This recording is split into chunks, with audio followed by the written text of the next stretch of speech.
이번 사고는 불박차 운전자분께서 어쩌면 엄청난 욕을 먹을 수도 있습니다. 그럼에도 불구하고 변호사님 방송에 소개해 주십시오. 이 영상도 댓글에 수많은 글들이 어쩌면 불박차 운전자분을 마구 욕하고 비난하는 글이 올라올 가능성도 있습니다. 그러나 변호사님 감수하겠습니다. 그러나 제발 꼭 전하고 싶은 말씀이 있습니다. 부탁드리겠습니다. 여기는 시간이 새벽 1시 반으로 나오는데요. 새벽 5시 반이에요. 출근 중입니다. 그리고 새벽에 차가 없어요. 작년에 있었던 사고입니다. 차가 없어서 좀 속도가 빠릅니다. 가겠습니다. 자, 소리는 조금 이상하게 이게 블랙박스에 앞에 녹색 신호예요. 자, 여기서 다른 차보다 좀 빠르죠? 상당히 속도가 빠릅니다. 쭉 녹색 신호에 가는데 아이코 자전거랑 사고 났어요. 불박차가 속도는 빨라요. 제한 속도보다 빠릅니다. 제한 속도보다 20km 초과됐어요. 중앙불이 돼 있어요. 그리고 쭉 내 신호에 가는데 그런데 자전거가 부단횡단했습니다. 그런데요, 이분이 어제 약주 드신 게 있었어요. 자고 일어나서 괜찮을 줄 알았어요. 근데 0.038%예요. 아이고. 0.03%부터 처벌되잖아요. 예전에는 얼마 전까지만 해도 0.05%였는데 지금 옛날 기준으로 하면 이게 후방 수치예요. 이거 소주 2잔도 안 돼요. 1잔 반? 0.038%. 그럼 어쩌겠어요. 음주가 나왔으니 음주에 속도도 20km 초과했고요. 저 자전거 운전자는 돌아가셨습니다. 경찰서 마치고 검찰로 넘어간 지 한 달이 넘었는데 아직까지 연락이 없네요. 유족들과 형사비도 마쳤습니다.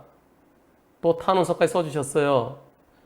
제가 4년 전에 아이 엄마랑 헤어졌어요. 그래서 중학교 다니는 또 초등학교 다니는 두 아이를 제가 혼자 키워요.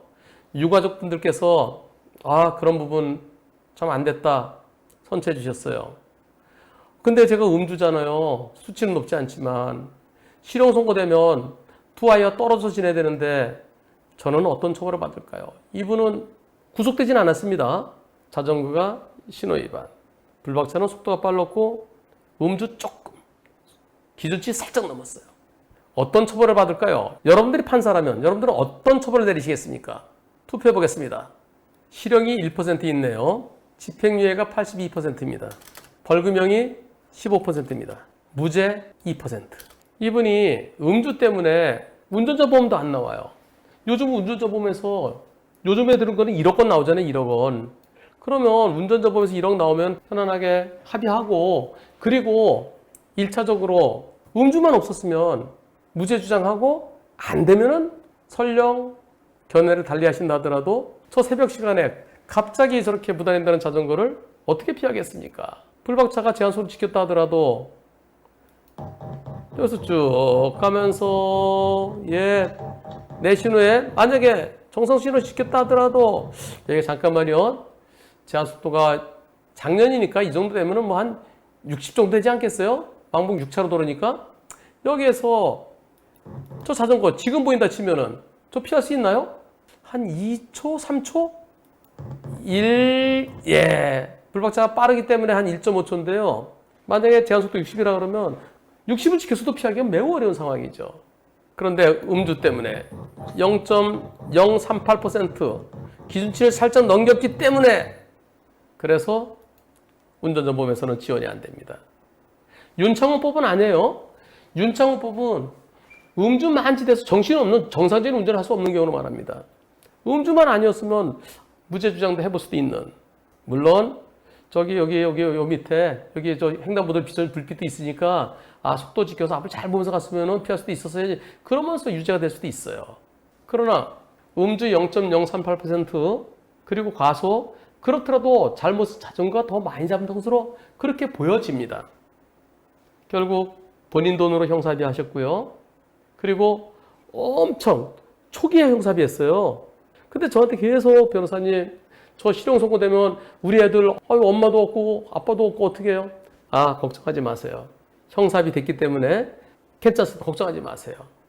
근데 이분은요, 계속해서 변호사님 너무 겁나요. 너무 무서워요. 판결 받았습니다. 어제 7월 16일 날. 징역 1년에 집행유예 2년, 사회봉사 80시간 나왔습니다. 돌아가신 어르신과 유족에게는 죄송하지만 이런 사고가 다시는 일어나지 않도록 저는 바보같이 이런 사고를 일으켰지만 그럼 다른 분들은 이런 사고 내지 마시라고 방송해 주시면 감사하겠습니다. 그래서 제가 이분께 그러면 방송할 때 무엇을 시청자분들께 말씀드릴까요? 이렇게 말씀하십니다. 전날 저녁에 술 드셨으면 아침까지 숙취가 남아있을 수 있습니다. 숙취라는 것은 푹 취한다는 하숙집 할 때 숙자, 잠잘 숙자입니다. 자고 난데도 취기가 남아있다. 전날 저녁에 술 드셨으면 아침에 숙취가 남아있을 수 있습니다. 술이 깼다고, 그건 내 생각이고요. 나는 괜찮은 것 같은데 음주증 측정해보면 나올 수 있습니다. 저처럼 0.038%. 그러니까 대중교통이나 통근버스를 이용해 주세요. 제발 부탁드립니다. 그리고 어두운 곳에 운전하실 때는요, 앞을 더 잘 보세요. 신호만 보지 마시고요. 저렇게 무단횡단하는 자전거가 갑자기 나타날 수도 있어요. 그리고요, 차가 멀리 있다 하더라도 차는 보행자보다 빠르잖아요. 자전거보다 빠르잖아요. 차가 멀리 있다고 하더라도 금방 올 수 있어요. 그리고 저같이 과속하는 차도 있잖아요. 그래서 신호 지키세요. 빨간불에 거기 그러지 마세요. 한쪽은 돌아가셨고요. 저는 우리 애들하고 상당 기간 이별할 뻔했습니다. 두 가정에 큰 비극이 된 사고였어요. 집행유예 선고되어 다행히도 아이들을 지켜줄 수 있어서 감사하게 생각하고 있습니다. 이분께서 그래 술 먹고 운전하고 그러고 사고 내고 사람 죽였는데 집행유예가 말이 돼! 이런 댓글이 무지장 많을 거예요. 그런 비난을 감수하고서 용기를 내서 글을 올려주셨습니다. 여러분들은 이분처럼 후회할 일 절대 하지 말아주십시오. 이분의 부탁 말씀, 작은 절규, 커다란 메아리로 울리는 것 같습니다.